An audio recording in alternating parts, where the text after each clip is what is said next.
दोस्तों, मैं आपको जो बताने जा रहा हूँ वो एक सच्ची कहानी है। मैंने पात्रों के नाम उनकी निजता और सुरक्षा की दृष्टि से बदल दिए हैं। ये घटना करीब 1 साल पहले मध्य भारत के एक गांव में घटी थी।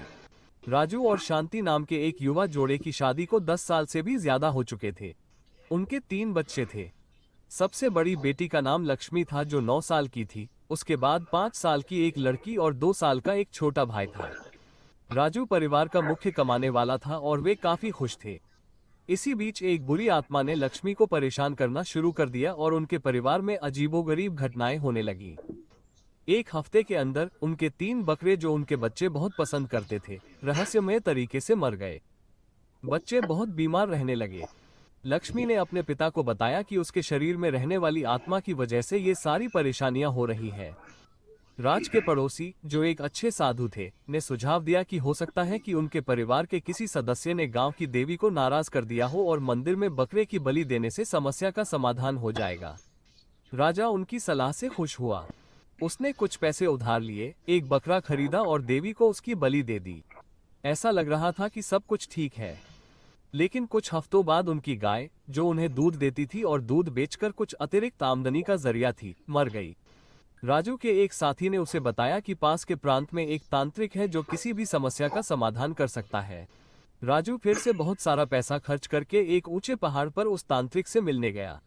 पहले तो तांत्रिक ने ध्यान लगाया और कहा कि लक्ष्मी पर जो आत्मा आ गई है वो बहुत शक्तिशाली है और इस स्थिति से बाहर निकलने का एक ही रास्ता है कि पहाड़ पर एक गुप्त अनुष्ठान करके लक्ष्मी की बलि दी जाए।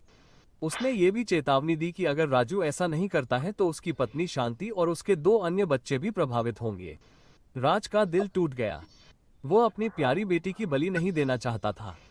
उसने अपनी पत्नी शांति के साथ मिलकर फैसला किया कि वे एक परिवार के रूप में चूहे मारने वाली दवा खाकर अपनी सारी परेशानियों का अंत कर लेंगे। राजू एक स्थानीय दुकान पर गया और चूहे मारने वाली दवा खरीद लाया।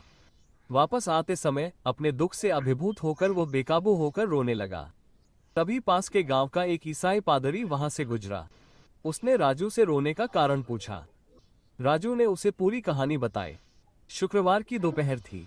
पादरी ने उसके साथ प्रार्थना की और राजू से अपनी बेटी को चर्च लाने को कहा। रविवार की सुबह रोजर लक्ष्मी को चर्च ले गया। पादरी और मंडली ने प्रार्थना की कि बुरी आत्मा लक्ष्मी को छोड़ दे।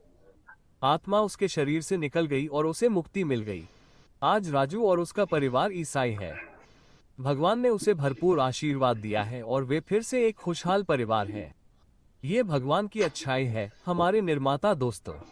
और फिर भी जब मैं भारत में लोगों के बारे में सुनता हूँ जो ईसाई पूजा में खलल डाल रहे हैं और यीशु के अनुयायियों पर हमला कर रहे हैं, तो मेरा दिल दुखता है।